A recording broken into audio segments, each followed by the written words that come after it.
പഹൽഗാം ഭീകരാക്രമണം നടത്തിയ ഭീകരരെ സുരക്ഷാ സേന കണ്ടെത്തിയെന്ന് സൂചന. തെക്കൻ കാശ്മീരിലെ വനമേഖലയിൽ വെച്ച് ഭീകരരുമായി വെടിവെപ്പുണ്ടായെന്നും റിപ്പോർട്ടുകൾ. രാജേഷ് ശ്രീനിവാസൻ ചേരുന്നു വിവരങ്ങളുമായി. രാജേഷ്, സൂചനകളാണ് ലഭിച്ചത്. വ്യക്തത വരുന്നുണ്ടോ? ഔദ്യോഗിക സ്ഥിരീകരണങ്ങളൊക്കെ ലഭിക്കുന്നുണ്ടോ? കൂടുതൽ വിവരങ്ങൾ എങ്ങനെയാണ്? കാളിദാസൻ 26 പേരുടെ ജീവനെടുത്ത പഹൽഗാം ഭീകരാക്രമണത്തിൽ ഉൾപ്പെട്ട ഭീകരരെ ഇപ്പോൾ സുരക്ഷാ സേന കണ്ടെത്തി എന്നൊരു സൂചനയാണ് ഇപ്പോൾ നിലവിൽ പുറത്തു വരുന്നത്. ഇത് കാശ്മീരിലെ തെക്കൻ വനമേഖലയോട് ചേർന്നിട്ടുള്ള വിവിധ പ്രദേശങ്ങളിൽ 4 ഇടങ്ങളിലാണ് സുരക്ഷാ സേന ഇതുപോലെ ഭീകരരെ കണ്ടെത്തിയിട്ടുള്ളത്, അല്ലെങ്കിൽ കണ്ടെത്തിയെന്ന സൂചന ലഭിക്കുന്നത്. ഒരിടത്ത് വെച്ച് ഏറ്റുമുട്ടലും നടന്നിട്ടുണ്ട് എന്ന റിപ്പോർട്ടുകളാണ് ഇപ്പോൾ നിലവിൽ പുറത്തു വരുന്നത്. ഇത് ഒരു വലിയൊരു വിഷയമായ സുരക്ഷാ വിഷയമായതുകൊണ്ട് തന്നെ കൂടുതൽ വിവരങ്ങളൊന്നും നിലവിൽ ഇപ്പോൾ സൈന്യം പുറത്തുവിട്ടില്ല. എന്തായാലും ഈ വനമേഖലയിൽ തന്നെ ഭീകരർ ഒളിച്ചിരിക്കുന്നു എന്നൊരു വാർത്തയാണ് നിലവിൽ ഇപ്പോൾ സൈന്യം പുറത്തുവിട്ടിട്ടുണ്ട്. അതിൻ്റെ ഭാഗമായിട്ട് അന്വേഷണമല്ല അല്ലെങ്കിൽ പരിശോധന ഊർജിതമാക്കാൻ തന്നെയാണ് സൈന്യം ഒരുങ്ങുന്നത്. എന്തായാലും ഈ രാജ്യത്ത് നടുക്കിയ 26 പേരുടെ ജീവനെടുത്ത ഭീകരാക്രമണത്തിൽ ഈ ഭീകരർ കാട് വിട്ട് പോയിട്ടില്ല, അല്ലെങ്കിൽ കാട്ടിൽ തന്നെയുണ്ട്, വനമേഖലയിൽ തന്നെ ഒളിച്ചിരിക്കുന്നുണ്ട് എന്നൊരു വാർത്തയാണ് ഇപ്പോൾ സൈന്യം പുറത്തുവിട്ടിട്ടുണ്ട്. എന്തായാലും ഈ ആക്രമണവുമായി ബന്ധപ്പെട്ട് മറ്റൊരു വാർത്ത, പാകിസ്ഥാനെ ഒരു പിന്തുണ പ്രഖ്യാപിച്ച് ചൈന രംഗത്ത് വന്നിട്ടുണ്ട് എന്നൊരു വാർത്തയാണ് നിലവിൽ ഇപ്പോൾ റിപ്പോർട്ട് ചെയ്തത്. ഈ സൈനിക അല്ലെങ്കിൽ യുദ്ധാടിസ്ഥാനത്തിലുള്ള സഹായങ്ങളെല്ലാം പാകിസ്ഥാനെ ചൈന പ്രഖ്യാപിക്കുന്ന ഒരു സാഹചര്യമാണ് ഈ മണിക്കൂറിൽ വരുന്ന ഏറ്റവും പ്രധാനപ്പെട്ട വാർത്ത.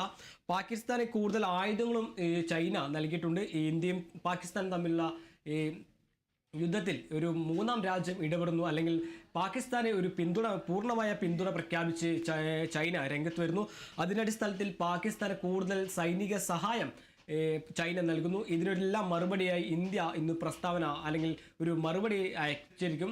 എന്തായാലും ഇന്ന് നടക്കുന്ന യോഗത്തിന് ശേഷം, അല്ലെങ്കിൽ ഇന്ത്യയും പാകിസ്ഥാനും തമ്മിലുള്ള യുദ്ധത്തിൽ മൂന്നാമതൊരു രാജ്യം ഇടപെടുന്നത് അത് മറ്റൊരു വലിയ രീതിയിൽ പ്രശ്നത്തിലേക്ക് നയിക്കുമെന്നൊരു കാര്യം ചൂണ്ടിക്കാട്ടി ഈ ഇന്ത്യ എന്തായാലും ചൈനയ്ക്ക് ഇന്നൊരു മറുപടി അയച്ചേക്കും. എന്തായാലും ചൈന ഇതുപോലെ നിരന്തരം പാകിസ്ഥാനും ഇന്ത്യയും തമ്മിലുള്ള യുദ്ധങ്ങൾക്കിടയിൽ പാകിസ്ഥാനെ പൂർണ്ണ പിന്തുണ പ്രഖ്യാപിച്ച് രംഗത്ത് വന്ന സാഹചര്യം ഉണ്ടായിരുന്നു. അത് പ്രത്യക്ഷമായും പരോക്ഷമായും പാകിസ്ഥാന് പിന്തുണ പ്രഖ്യാപിച്ച് രംഗത്ത് വന്നിട്ടുണ്ടായിരുന്നു.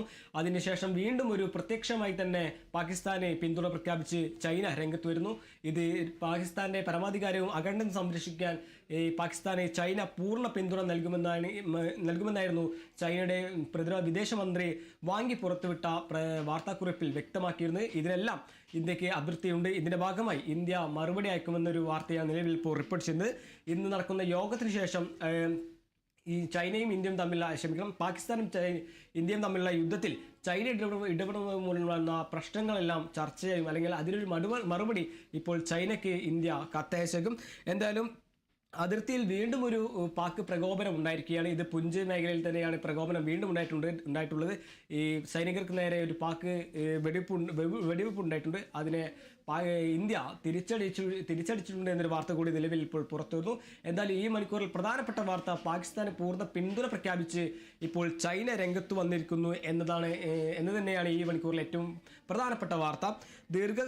ദീർഘദൂര മിസൈലായ PL-15 യുദ്ധകാലാടിസ്ഥാനത്തിൽ പാകിസ്ഥാന് ചൈന നൽകിയിരിക്കുന്നു. അതുപോലെ തന്നെ സൈനിക ആവശ്യമായ അല്ലെങ്കിൽ കൂടുതൽ സൈനിക മറ്റു ആയുധങ്ങൾ നൽകി പാകിസ്ഥാന് പൂർണ്ണ പിന്തുണ ചൈന പ്രഖ്യാപിച്ചു. ഇത് ഇന്ത്യക്ക് വലിയ രീതിയിലുള്ള അതിർത്തി രേഖപ്പെടുത്തി ഇന്നൊരു മറുപടി അയച്ചേക്കും. എന്തായാലും രണ്ട് രാജ്യങ്ങൾ തമ്മിലുള്ള അല്ലെങ്കിൽ 26 പേരുടെ ജീവനെടുത്ത ഈ ഭീകരാക്രമണത്തിൽ ചൈനയെ പോലത്തെ ഒരു രാജ്യം, ചൈനയെ അയൽപക്കമായ രാജ്യം പാകിസ്ഥാന് പൂർണ്ണ പിന്തുണ പ്രഖ്യാപിച്ചതോടെ അത് മറ്റൊരു അന്താരാഷ്ട്ര തലത്തിലേക്ക് ചർച്ചയാകുന്ന ഒരു വിഷയമായി മാറാൻ സാധ്യതയുണ്ട്.